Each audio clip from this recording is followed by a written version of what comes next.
नमस्कार.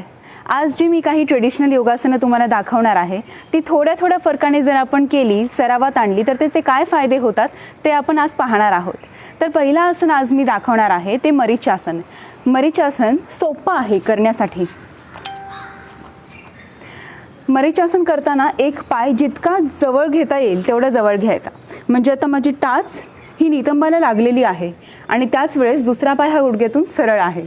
यामध्ये एक हात असा पूर्ण पुढून घ्यायचा आणि मागे, तो कुठे तर गुडघ्याच्या जवळ काखेमध्ये नाही घ्यायचा, तो जितका शक्य तेवढा खालून पाठीमागे घ्यायचा. तसाच दुसरा हात पाठीमागे घेऊन असा हा लॉक पाहिजे आणि हनुवटी गुडघ्याच्या पुढे न्यायची.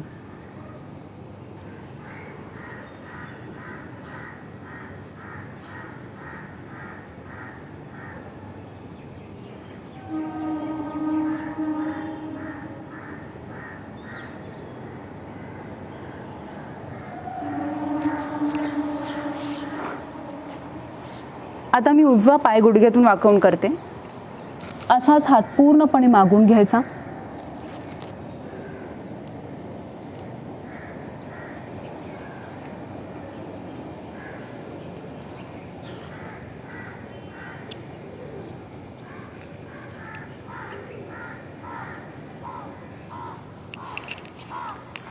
बाकीच्या आसनांमध्ये आपण फॉरवर्ड बेंड करतो, पश्चिमोत्तानासन किंवा उपविष्ट कोणासन. या सर्व योगासनांमध्ये आपण पाठीमधून जोर देत असतो पुढे वाकण्यासाठी आणि त्यावेळेस पाय सरळ असतात म्हणून कुठल्याही प्रकारचं कॉन्ट्रॅक्शन्स होत नाहीत मसलमध्ये आणि फक्त फॉरवर्ड बेंड आणि स्ट्रेचेस होतात.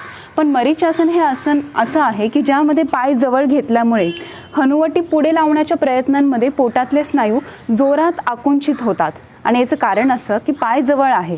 पाय जवळ असताना एका बाजूने आपल्याला बेंड करायचा आहे आणि तो बेंड करत असताना पोटातले अवयव आकुंचित होतात आणि त्यामुळे त्यांचा विकास होतो. तिथे रक्ताभिसरण जास्त प्रमाणात वाढतं. म्हणून हे आसन पश्चिमोत्तानासन, जानुशिरासन अशा सर्व आसनांचा सराव करत असताना आपण याचा सरावसुद्धा रेग्युलर केला पाहिजे. असं उपयोगी असणारं हे आसन आहे.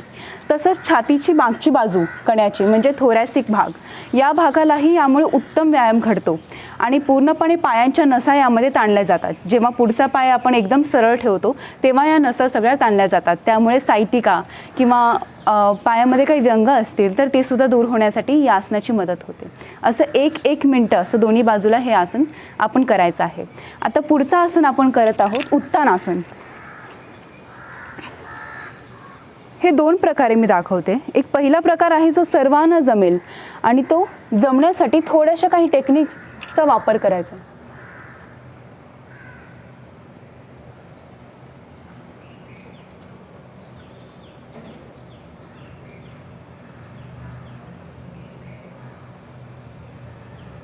हा पहिला प्रकार आणि हा दुसरा.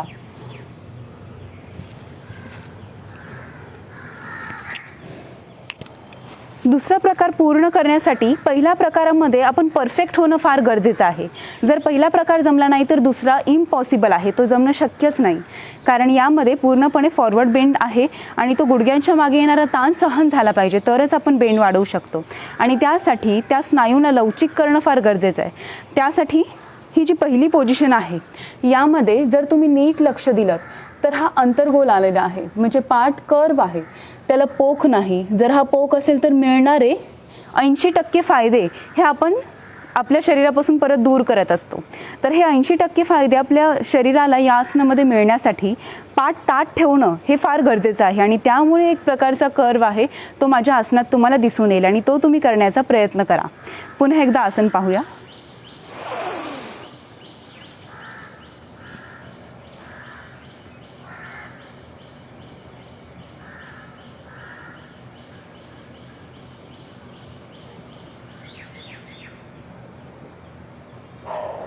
गुडघ्यांच्या मागे योग्य तो ताण या आसनामध्ये मिळतो. तसंच सरकलेल्या चकत्या पुन्हा जागेवर येण्यासाठी या आसनाची भरपूर मदत होते. पण हेच जर आसन आपण पूर्ण करतो, जसं मी डोकं तुम्हाला गुडघ्याला लावून दाखवलं, पूर्ण उत्तानासन, ते आसन करत असताना पाठीला कुठेतरी आपल्याला थोडंसं दुखू शकतं जर स्लिप डिस्कचा त्रास असेल तर. पण जर या प्रकारे हे आसन केलं तर स्लिप डिस्कसाठी ते खूप उपयोगी ठरतं. लोअर बॅक पेन, कंबरदुखी असेल तर त्यांच्यासाठी सुद्धा या आसनांमध्ये त्यांना लाभ होतो. पाचक रस त्यांची निर्मिती जास्त होते या आसनाच्या सरावाने. तर असं हे उपयोगी आसन आहे. यकृत आणि प्लीहा यांचं कार्यसुद्धा या आसनामध्ये सुधारतं. कारण जसं आपण बॅकवर्ड बेंड यामध्ये थोडासा कर्व देतो, तसंच फ्रंट ॲब्डॉमिनल स्ट्रेचसुद्धा यामध्ये होत असतो त्यासोबत. त्यामुळे या आसनाचा सराव थोडासा जास्त वेळ करणं गरजेचं आहे. सोपंसुद्धा आहे हे आसन, एकदा तुम्ही करायला शिकलात की हे जमेल. पण याही अगोदर हा अंतर्गोल निर्माण होण्यासाठी, म्हणजे पाठीला तो कर्व निर्माण होण्यासाठी अजून काही एक्सरसाइज आहे. जसं तुम्ही समोर टेबल ठेवू शकता, त्या टेबलवरती समोर हात ठेवून जेवढं शक्य आहे तेवढं पहिले खाली बेंड करायचं आहे. कारण हातसुद्धा काही जणांचे पूर्ण अंगठ्यांना लागत नाहीत. तर ते हात लागण्यासाठी आपल्याला पहिले हात समोर ठेवून एका टेबलवरती, खुर्चीवरती हात ठेवून पहिले सराव करायचा आणि त्यानंतर तो वाढवायचा. आता पुढचं आसन आपण करतोय प्रसारित पादोत्तनासन. हे आसन करताना आपल्याला पायांमध्ये आपल्या उंची एवढं अंतर आपलं पाहिजे. गुडघ्यातून पाय सरळ ठेवायचे, दोन्ही हात खाली ठेवायचे. यामध्ये हात जास्त पण दूर, आता इथे हातांवरती वजन घेतलं तर हे आसन करताना चुकणार. पूर्ण वजन आहे ते आपल्या पायांवरती पाहिजे. डोकं आतमध्ये,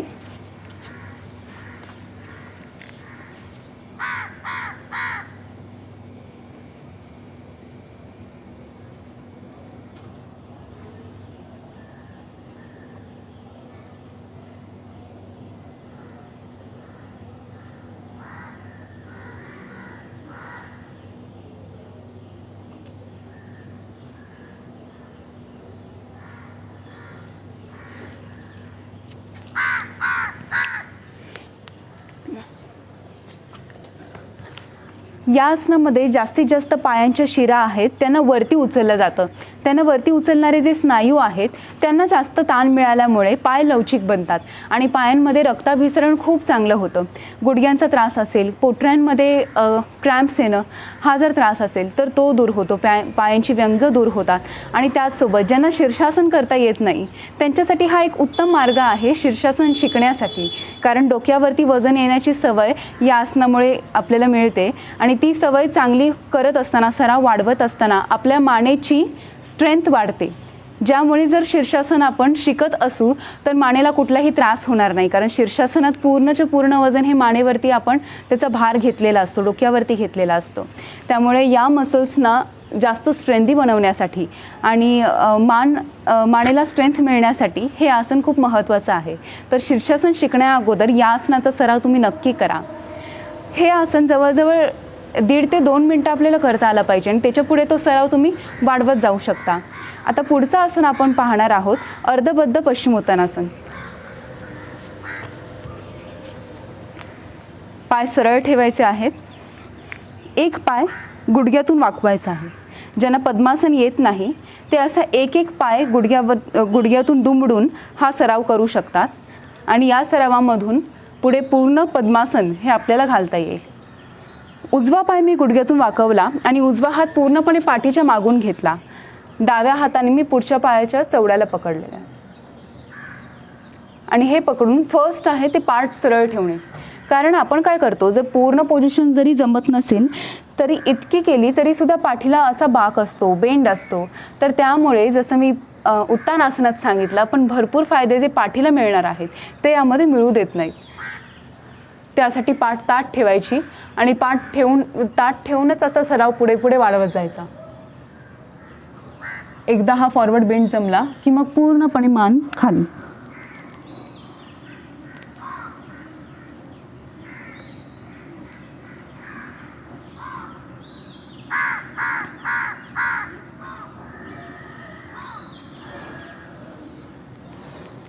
ज्यांच्या सांध्यांमध्ये लवचिकता नसेल तर ती लवचिकता अशा सोप्या योगासनांनी येते.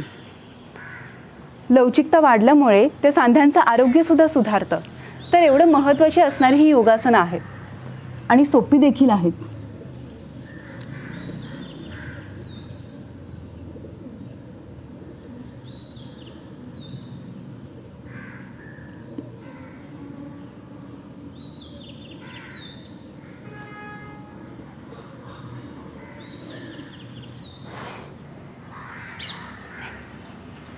आता आपण वीरासन शिकूयात.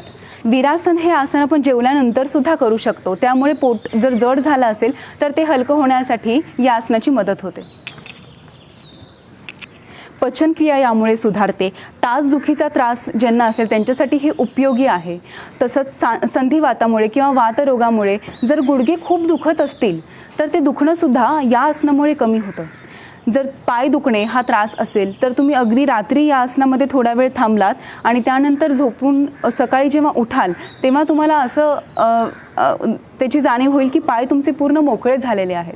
तर एवढं पायांना सुदृढ बनवणारं, पायातले सगळे व्यंग दूर करणारं हे आसन आहे वीरासन.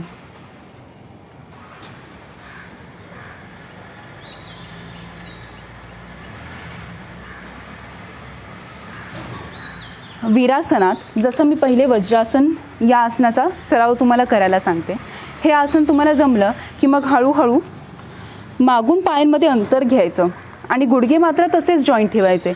तुम्ही दोन्ही पायांच्या पूर्ण मध्ये बसायचं आहे आणि दोन्ही हात गुडघ्यांवर ठेवायचे आहे. आता असं जर जमत नसेल, पूर्णपणे बसता येत नसेल, मांड्या जास्त असतील तर आपण आपल्या नितंबाखाली उशी किंवा मॅट ठेवू शकतो आणि त्यावरती आपण असं बसू शकतो. थोडीशी त्याला हाईट असेल, पण हाईट असली तरी पण त्याचा दाब आहे तो आपल्या पोटऱ्यांवरती येणार आणि त्याचे फायदे आपल्या शरीराला होणार आहे. तसंच यामधून पुढे आणखीन आहे ते सुप्त वीरासन. सुप्त वीरासन पाहू. ज्यांचे पाय सपाट आहेत, फ्लॅट फूट, त्यांच्यासाठी सुद्धा पायामध्ये कमांड निर्माण होण्यासाठी, लवचिक होण्यासाठी महत्त्वाचं हे आसन आहे.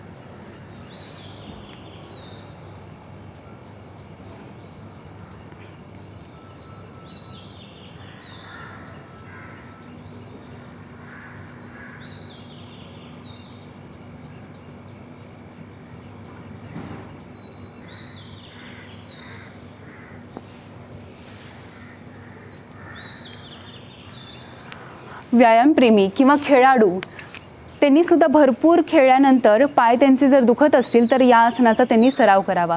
जे कंटिन्युअस उभं राहून काम करतात, ज्यांचं काम आहे ते चालून जास्त होत असतं, तर हे चालण्यामधून जे पायांमध्ये ताण निर्माण होतात ते आपण या आसनाने पूर्णपणे रिलॅक्सेशन आपण पायांना देऊ शकतो. तर हे असं एक उत्तम आसन आहे. तसंच आपण पोटावर झोपून भेकासन जेव्हा करतो त्यामध्ये सुद्धा अशी स्थिती आपल्या पायांची होते, पण त्यामध्ये आपण पोटावर देखील दाब देत असतो. पाय दोन्ही गुडघ्यातून वाकवायचे, दोन्ही हातांनी या प्रकारे पायांना पकडायचं. पायांना पकडून जास्तीत जास्त खाली ढकलण्याचा प्रयत्न करायचा.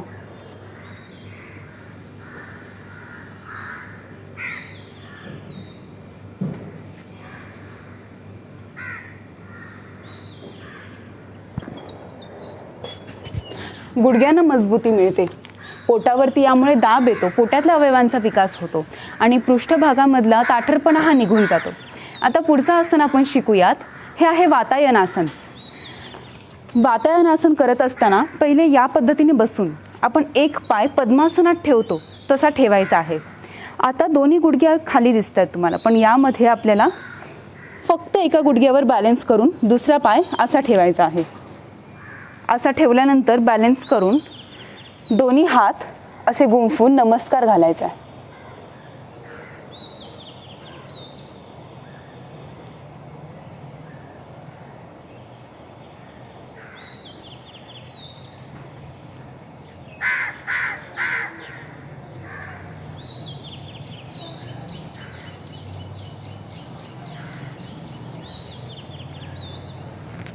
ज्यांना गुडघ्यांचे विकार आहेत, सायटिकाचा त्रास आहे, त्यांनी मात्र हे आसन करायचं नाही आहे. बाकीची आसनं करून पहिले हा त्रास दूर करून आपण हे आसन करू शकतो. आता आपण दुसरा पाय घेऊन पाहूया. तसंच पद्मासनासारखा पाय ठेवलेला आहे. दुसरा पाय हा बरोबर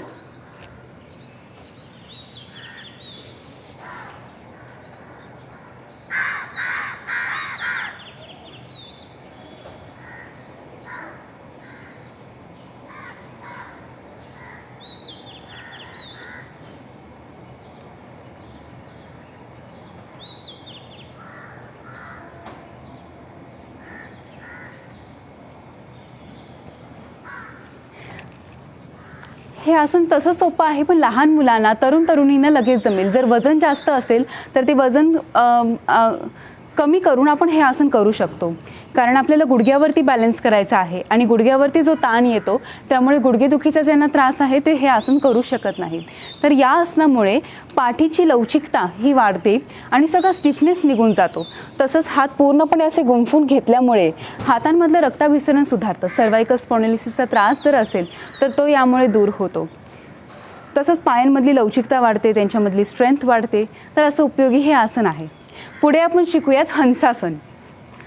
हंसासन हे मयूर आसन करताना त्याची पहिली पायरी आहे, फर्स्ट स्टेप आहे.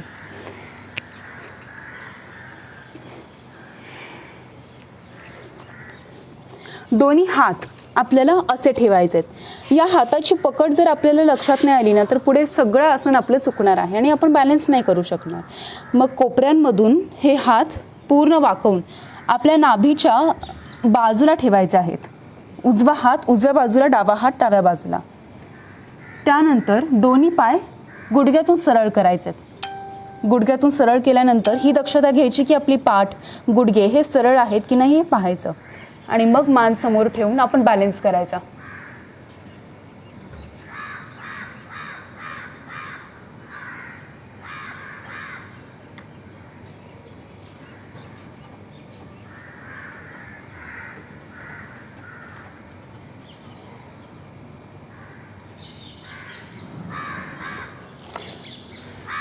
हे आहे हंसासन. आणि हंसासनामध्ये आणि पद्ममयूर आसनामध्ये सेम क्रिया घडते, ती म्हणजे कोपरे पोटांमध्ये घुसणे.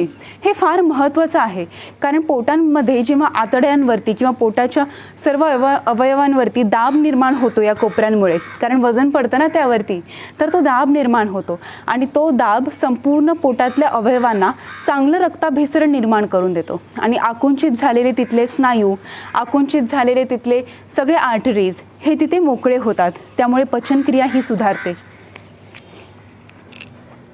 किंवा पाचक रसांची निर्मिती चांगल्या प्रमाणात होते.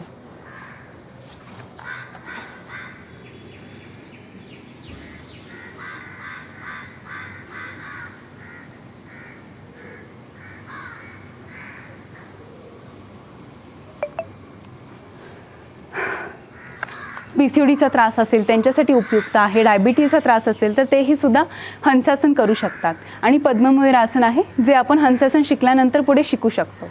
आता पुढचं आसन आपण पाहणार आहोत, उत्तान पदासन.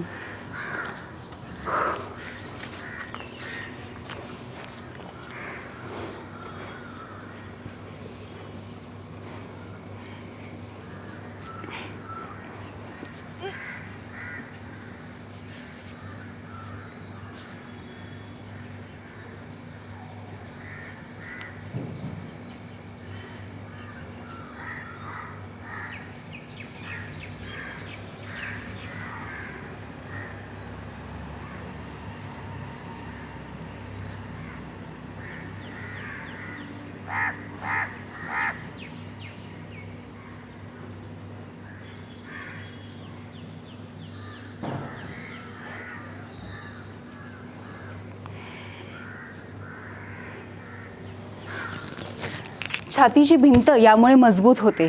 इंटरकोस्टल मसल ज्यामुळे ब्रिदिंग होत असते, ती ब्रिदिंग होण्याची जी टेक्निक आहे ती इंटरकोस्टल मसल्समधून होत असते आणि त्यांचं आरोग्य या आसनामध्ये सुधारलं जातं. लंग्स एक्सपांड होतात, तसंच पोटावरती मेदही कमी होतात कारण आपण पायवरती बॅलन्स केलेले असतात आणि तेही ओटीपोटापासून आपण त्यांना मसल्सना आकुंचित करून पायांचं वजन झेललेलं असतं आणि यामुळे पोटावरचा मेद कमी होतो. पीसीओडीचा त्रास असेल तर त्यांच्यासाठी हे उपयुक्त आसन आहे. तसंच पाठीला जर तुम्ही पाहिलं तर एक चांगली कमाल मिळालेली, बेंडिंग मिळालेली आणि त्यामुळे पाठीचं आरोग्य सुधारतं, पाठीमध्ये लवचिकता येते आणि लवचिकतेसोबतच काही किरकोळ विकार असतील पाठदुखीचे तेही बरे होतात. फक्त ज्यांना सर्व्हायकल स्पॉन्डिलोसिसचा त्रास असेल त्यांनी मात्र मत्स्यासनाप्रमाणे डोक्यावरती बॅलन्स करू नये. त्यांनी असे पाठ सरळ ठेवून दोन्ही पाय असे बॅलन्स करू शकता.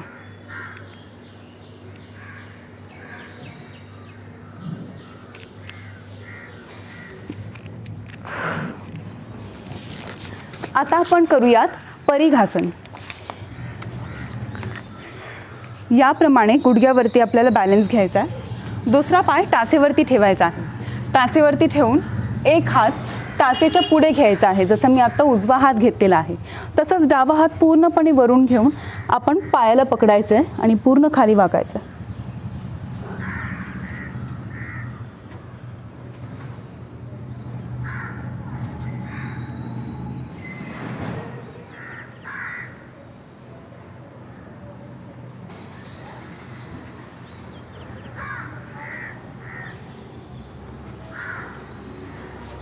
आता तसाच मी उजवा पाय गुडघ्यावरती ठेवते, डावा पाय टाचेवरती ठेवते. टाचेवरती ठेवून टाचेच्या पुढे हा डावा हात आणि उजवा हात हा वरून आला पाहिजे. फक्त वरून येताना ही काळजी घ्यायची की हात हा असा पुढे यायला नको. पुढे आला तर तुम्ही बघितलं काय झालं, ती जी साईड बेंडिंग होती ती फ्रंट बेंडिंग झाली, असा बेंड होईल तो.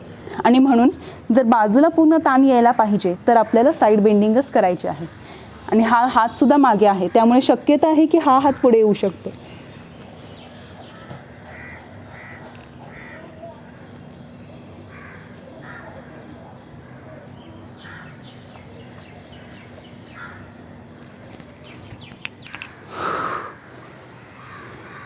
हे आहे परिघासन. यामुळे पायाच्या खालची बाजू पायाची जी आहे ती ताणली जाते आणि हा ताण आहे तो हिप जॉईंटपासून पूर्णपणे टाचेपर्यंत मिळत असतो. आणि हा स्ट्रेच मिळाल्यामुळे सायटिकाचं दुखणं असेल तर ते कमी होतं, लोअर बॅक पेन कमी होतं. आणि साईड बेंडिंगमुळे जे पोटाच्या बाजूचे फॅट्स आहेत, जे चिमटीत आपल्या येत असतील ते एक्स्ट्रा फॅट्स आहेत, ते यामुळे कमी होण्यास सुरुवात होते. म्हणून या आसनाचा सराव जरी आपण बॅलन्स त्याचा कमी वेळ होल्ड करू शकत असू, 45 सेकंद किंवा 1 मिनटं, तर ते आपण रिपीट करणं गरजेचं आहे. तर असा हा आसनांचा असा सराव वाढवायचा. आता पुढचं आसन आपण बघूयात, सुप्त कुर्मासन. कुर्मासन नेहमी आपण करतो तेव्हा पाय असे वाकवून दोन्ही हात गुडघ्यांच्या आतून घेऊन दोन्ही पाय सरळ आपण करतो.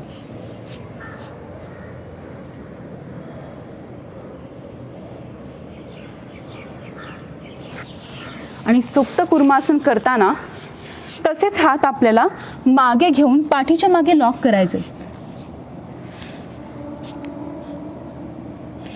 मग दोन्ही पाय पुढे घेऊन पुढेही पायांचा लॉक करायचा आणि डोका खाली.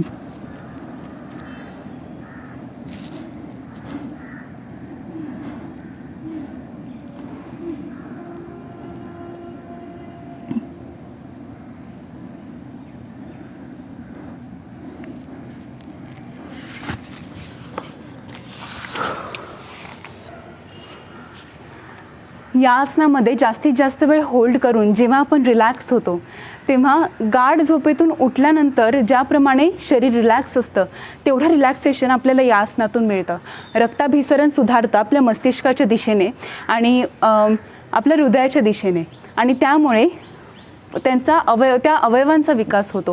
हृदय आणि मेंदूमध्ये जास्त रक्तस्राव होतो. डोकेदुखीचा त्रास, सायनसचा त्रास, अस्थमा, ब्लड प्रेशर यामुळे दूर होतं. तसंच पुढे वाकण्याची क्षमता आपली वाढते आणि ती वाढल्यामुळे आपल्या कमरेमध्ये असणारा स्टिफनेस हा निघून जातो.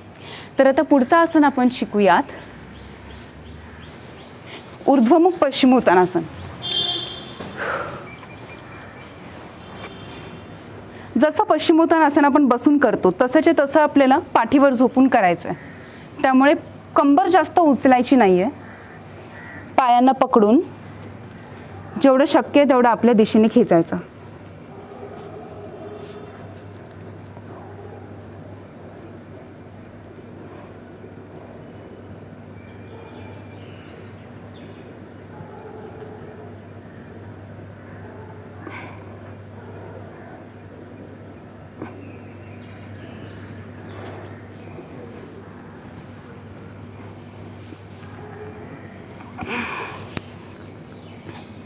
ऊर्ध्वमुख पश्चिमोत्तानासनामध्ये जो ताण आपल्या पायांना मिळतो त्यामुळे आपल्या पोटऱ्या आणि मांड्या या रेखीव बनतात.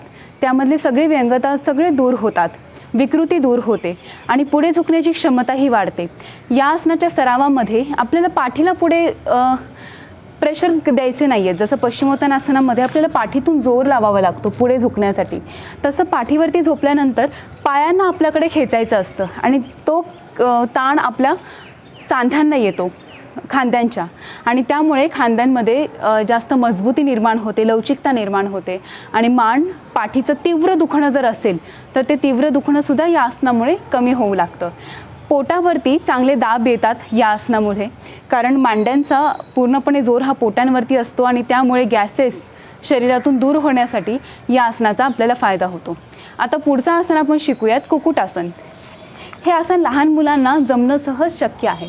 फक्त शिकत असताना एवढी काळजी घ्या की आजूबाजूला अशा मॅट्स किंवा गादी आपण ठेवून हे आसन शिकू शकतो, कारण शिकत असताना तोल जाण्याची भीतीही असणार. हे आसन असं करायचं आहे.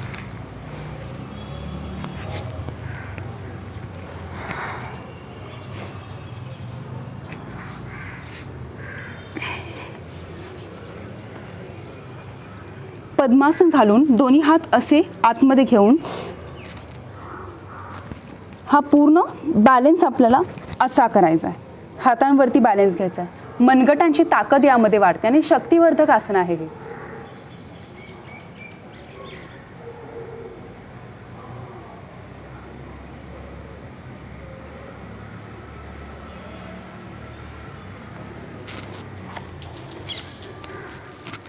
तर असं हे आसन लहान मुलं सहज करू शकतात आणि ज्यांचं वजन कमी आहे, जे बारीक आहेत, ज्यांना अति मेद पोटावरती नाही आहे किंवा मांड्यांच्या अवतीभोवती मेद नाही आहे, तर हे आसन ते सहज शिकू शकतात. तसंच गर्भपिंडासन, या आसनामधून पुढे आपल्याला हात घेऊन गर्भपिंडासन करता येईल. पद्मासन घातल्यानंतर हे 2 गॅप्स जे दिसतात ना आपल्याला, त्या 2 गॅप्समधून हात घ्यायचे. हा 1 आणि हा 2.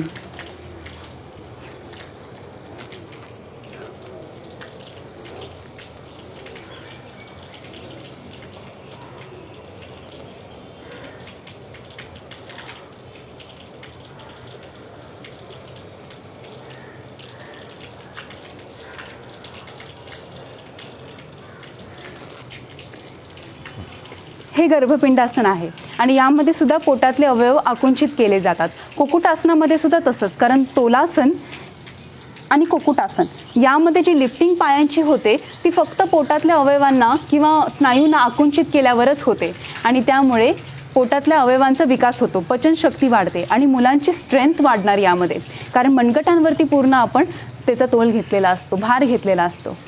तर याचा पुढचं आसन आपण शिकूयात. ज्यांना चक्रासन येत नाही ते हे आसन नक्कीच करू शकतात.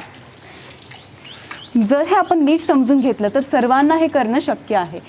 या आसनाचं नाव आहे ग्रीवासन. पाठीवरती झोपून दोन्ही पाय गुडघ्यातून वाकवून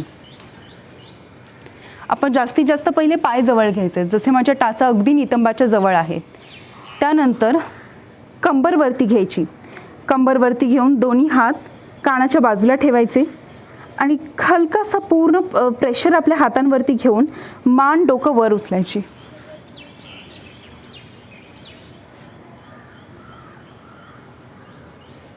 आणि जर शक्य असेल तर आपण हळूहळू हात उचलून हातांची घडी घालायची.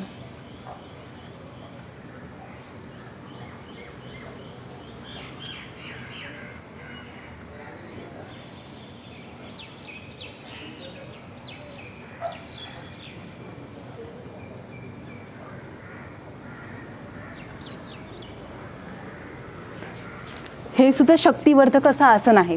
यामध्ये जेव्हा आपण कंबरवरती उचलतो तेव्हा पूर्णपणे ताण हा आपल्या मांड्यांवरती येतो, वजन मांड्यांवरती येतं, तेव्हा मांड्यांवरचं मेद कमी होण्यासाठी हे आसन महत्त्वाचं आहे.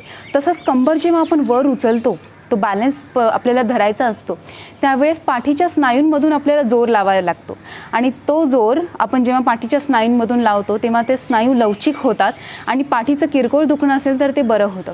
फक्त गंभीर विकार असतील, पाठदुखीचे, स्लिप डिस्क असेल तर त्यांनी हे आसन करू नये. तसंच सर्वायकल स्पॉन्डिलिसिसचा त्रास असेल तरीसुद्धा हे आसन आपण अवॉइड करून बाकीची आसनं करावी, कारण यामध्ये आपण पूर्णपणे मानेवरती वजन देत असतो, डोक्यावरती देत असतो. यामध्ये चक्रासनात जसे फायदे होतात तसे आपल्याला या आसनात मिळतील, कारण जास्तीत जास्त रक्तस्राव हा मेंदूच्या दिशेने होतो. लहान मुलांचं कॉन्सन्ट्रेशन वाढण्यासाठी, त्यांची स्ट्रेंथ वाढण्यासाठी, तसंच मानेची स्ट्रेंथ ही वाढून पुढे सर्वायकल स्पॉन्डिलिसिस किंवा कुठलेच पाठीचे त्रास होऊ नयेत याकरिता हे आसन सगळ्यांनी करावं. जेव्हा हे आसन आपण करतो तेव्हा डोळे बंद असतील तर अगदी चेहऱ्याच्या सर्व स्नायूंना सुद्धा रिलॅक्सेशन मिळतं आणि त्यामुळे रक्ताभिसरण आपल्या चेहऱ्यावरच्या प्रत्येक अवयवाला चांगलं होतं. जास्तीत जास्त कंबरवर उचलल्याने हा फ्रंट पोर्शन आहे तो स्ट्रेच होतो आणि हे आपल्यावरती की आपण केवढी कंबर उचलतोय. जेवढी कंबर वर उचलणार तेवढा हा स्ट्रेच आहे तो पूर्ण घशापासून तो इथपर्यंत आपल्याला मिळणार आहे. थायरॉइड ग्रंथींना पण चांगला यामध्ये व्यायाम घडतो, त्यामुळे थायरॉइडसाठी पण हे उपयुक्त आहे. आणि सर्व सांध्यांना मजबूती यामध्ये मिळते. सर्व सांधे बघा, इथे अँकल्स येतात, घोटे येतात कारण त्यावरती वजन उचललेलं आहे, गुडघे येतात, हिप जॉईंट येतो, तसंच नेक जॉईंट येतो. तर हे संपूर्ण बोन जॉईंट्सचं आरोग्य चांगलं राहावं यासाठी हे आसन उत्तम आहे. एकदा परत टेक्निक आपण समजून घेऊयात, कारण यामध्ये जरा चूक झाली तर आपला तोल जाऊ शकतो आणि तोल गेल्यामुळे आपलं बॉडी पेन आपल्याला होऊ शकतं आणि त्याचा त्रास आपल्याला होऊ शकतो. एकदा परत समजून घ्या. दोन्ही पाय जवळ घेतलेत, पण केव्हा, जेव्हा पायांमध्ये थोडंसं अंतर मी घेतलेलं आहे तेव्हा. तर हे अंतर मी घेतलं आहे ते खांद्यांमध्ये जितकं आहे तेवढं. दोन्ही हात कानाच्या बाजूला ठेवले, ते ठेवून पहिले कंबरवरती उचलली आणि मग हातांवरती डोकं. हे उचलल्यानंतर डोक्यावरती बॅलन्स घेतला आणि जर यामध्ये बॅलन्स चांगला होत असेल तर हळूहळू हाताची घडी.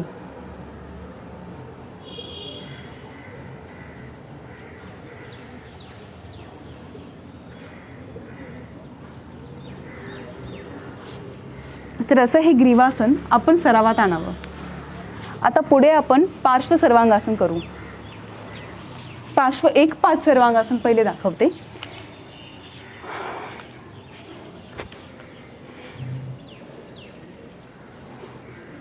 सर्वांगासन आपल्याला हे येत असेल तर आपण यामध्ये एक पाय पूर्णपणे बाजूला ठेवून हे आसन करू शकतो.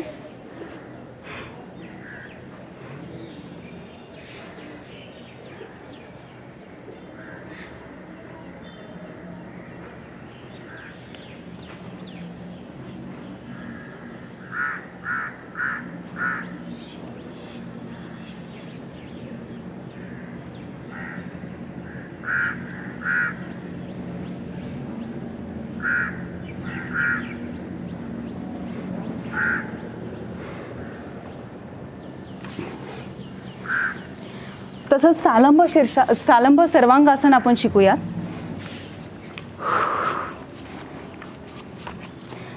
जसं सर्वांगासन आपण रेग्युलर प्रॅक्टिसमध्ये करत असतो तसं पहिले सर्वांगासन करून कमरेला दोन्ही हातांनी असं पकडायचं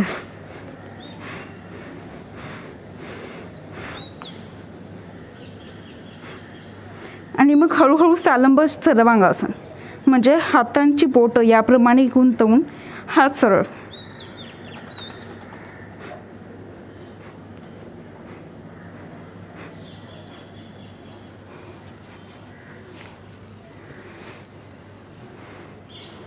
हे सालंब सर्वांगासन किंवा आता याच्या पुढे जे आपण आसन बघणार आहोत निरालंब सर्वांगासन.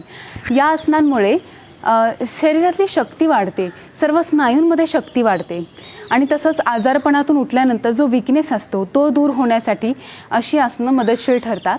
सर्व स्नायूंची स्ट्रेंथ या आसनामध्ये वाढते कारण यामध्ये कुठल्याही हाताचा आपण वापर करत नाही आहोत बॉडीला बॅलन्स करण्यासाठी. सर्वांगासन किंवा हलासन या आसनांमध्ये हातांचा एक खूप मोठा आधार असतो. तो जर आधार काढून घेतला तर सगळ्याचा सगळा भार हा फक्त मानेवरती येणार आणि तो भार पूर्ण मानेवरती आल्यानंतर जो थायरॉइड ग्रंथींवरती दाब येतो ना तो अजूनच उत्तम असतो. जालंधर बंध हा उत्तम जसा लागायला पाहिजे तसा लागतो. सर्वांगासनामध्ये जालंधर बंध सुटण्याची शक्यता असते किंवा चांगल्या पद्धतीने तो लागणार नाही. तो बंध म्हणजे कुठला, जेव्हा ही हनुवटी दोन्ही कॉलर बोनच्या मध्ये खोबणीमध्ये आतमध्ये घुसली जाते सर्वांगासनात, मग पोझिशन अशी होते.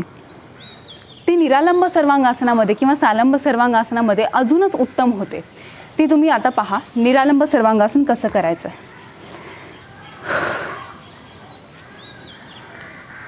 पाठीवरती झोपून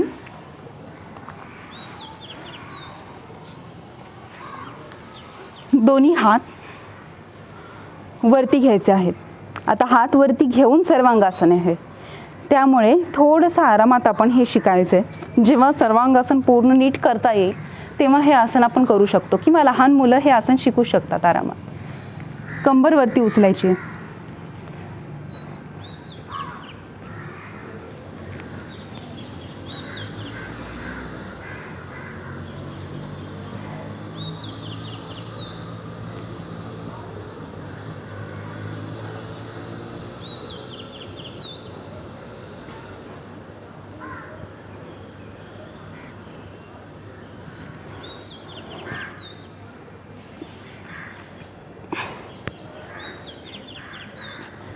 संपूर्णपणे मानेवरती यामध्ये आपल्याला पूर्ण बॉडी बॅलन्स करायची आहे, त्यामुळे जरा सावधान राहा.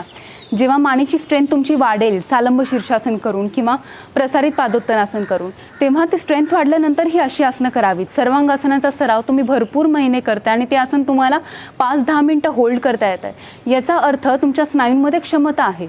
तर ती क्षमता जेव्हा येईल तुमच्या स्नायूंमध्ये, तेव्हा तुम्ही अशी आसनं करा. पण लहान मुलं ही आरामात हे आसन करू शकतात. यामध्ये त्यांचा बॅलन्स सुधारतो. त्यांना यामध्ये एवढा फोकस करावा लागतो बॅलन्ससाठी की त्यामुळे त्यांची कॉन्सन्ट्रेशन लेवल वाढते. कारण यात जर फोकस नाही करणार तर तो बॅलन्स होणं शक्यच नाही आहे. तर तो बॅलन्स सुधारतो मुलांचा, कॉन्सन्ट्रेशन फोकस हा वाढतो. तसंच सर्व स्नायूंची शक्ती यामध्ये वाढत असते. तर असं हे महत्त्वाचं आसन आहे. आता पुढचं आसन आपण बघूयात, एकपाद कौंडिन्य आसन.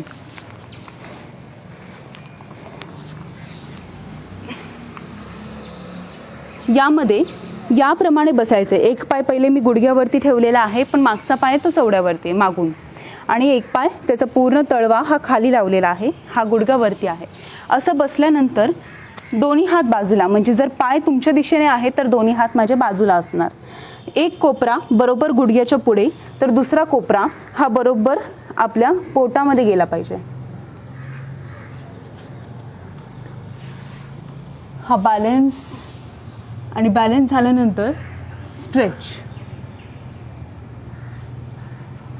जरा एक मिनटं, आता बघू.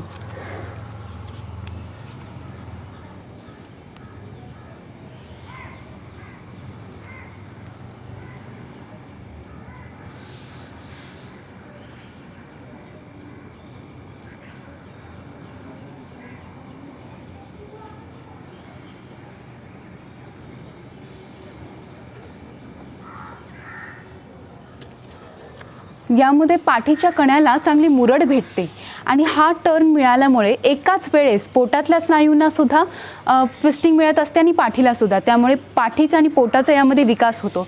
तो विकास म्हणजे रक्ताभिसरण सुधारतं. त्या रक्ताभिसरणामुळे पोटाचे अवयव ते सुदृढ बनतात. किडनीचे त्रास असतील तर त्यांच्यासाठी सुद्धा उपयुक्त आहे. पण हे आसन जमणार केव्हा? जेव्हा यामध्ये सगळे आपण मनगटांची ताकद, तोलासन, कुकुटासन या आसनांनी वाढवू, आणि हे आसन लहान मुलांना सहज पद्धतीने जमेल. आणि ज्यांचं वजन कमी आहे त्यांनी नक्कीच या आसनाचा सराव करण्यासाठी काहीच हरकत नाही. ते बॅलन्स आपल्या हातापायांमध्ये येण्यासाठी, ती बळकटी येण्यासाठी अशा आसनांचा सराव करायचा. ते सराव वाढवत वाढवत आपण या आसनामध्ये माहीर होऊ शकतो, जास्तीत जास्त वेळ थांबू शकतो, होल्ड करू शकतो. आता मी दुसऱ्या बाजूने हे आसन दाखवते. Same position. पुढचा पाय हा गुडघ्यावरती, दुसरा पाय तो आहे बरोबर फूटवरती. दोन्ही हात असे पुढे घेतलेले आहेत.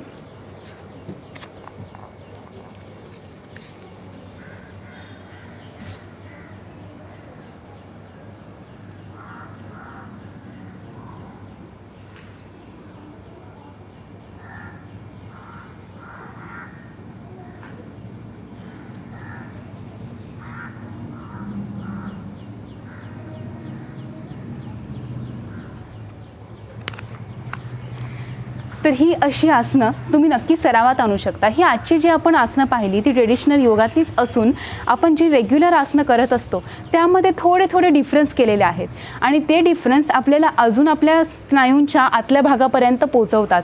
ते अजून आपल्या अवयवांपर्यंत, ग्रंथींपर्यंत चांगला व्यायाम घडवून देण्यासाठी आपल्याला मदत करतात. तर ही सगळी आसनं जी आत्ता आपण पाहिली ती आपण आपल्याला त्यापैकी कुठली जमत आहेत त्या सगळ्या आसनांचा समावेश आपण रेग्युलर फिटनेस रुटीनमध्ये करायचा आहे. आणि अशा तऱ्हेने आपण योगासनं जी रेग्युलर करतो त्याही पुढे जाऊन हळूहळू हँड बॅलन्स शिकू शकतो. हळूहळू आणखीन ट्विस्टिंग्स किंवा अजून पाय जवळ घेऊन सर्व स्नायूंना आकुंचित करून आणखीन कुठली आसनं आहे जसं कुर्मासन पाहिलं, जसे आणखीन त्याच्या डीप आपण जास्त जाऊ शकतो आणि सर्व आसनांचा सराव अभ्यास चांगला करू शकतो. धन्यवाद.